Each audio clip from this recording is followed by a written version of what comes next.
নমস্কার বন্ধুরা, IPL 2026 match নম্বর 31 Sunrisers হায়দ্রাবাদের সঙ্গে দিল্লি ক্যাপিটালসের মধ্যে অনুষ্ঠিত হয়। প্রথমে ব্যাট করে সানরাইজার্স হায়দ্রাবাদ দিল্লি ক্যাপিটালসের বোলারদের ওপর তাণ্ডব শুরু করে অভিষেক শর্মা ও টার্ভিস হেড এই দুই ওপেনার। 6 মেরে অভিষেক শর্মা এক দুর্দান্ত সেঞ্চুরি করে 47 বলে 104, 10টি 6 ও 10টি 4-এর সাহায্যে 68 বলে 135 রান করে এবং অপরাজিত থাকে। আইপিএল 2026-এ অভিষেক শর্মা তেমন ভালো পারফরমেন্স দিতে পারছিল না, সেজন্য অনেকেই বলছিল বৈভব জয়সওয়াল ও প্রিয়াংশু আর্যদের থেকে অনেক পিছিয়ে পড়েছে। কিন্তু অভিষেক শর্মা এক দুর্দান্ত সেঞ্চুরি করে নিজের জাত প্রমাণ করলেন। এসআরএইচ এর হয়ে সর্বোচ্চ রান করে অভিষেক শর্মা 135, টার্ভিস হেড 37 ও হেনরিক ক্লাসেন 37 রান করেন।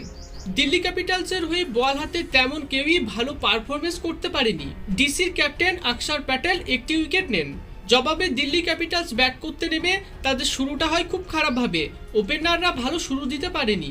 দিল্লির হয়ে ব্যাট হাতে সর্বোচ্চ রান করে কেএল রাহুল 37, নীতিশ রানা 57 ও সমীর রিজভি 41 রান করেন। শেষ পর্যন্ত ডিসি 9 উইকেটের বিনিময়ে 195 রান সংগ্রহ করে।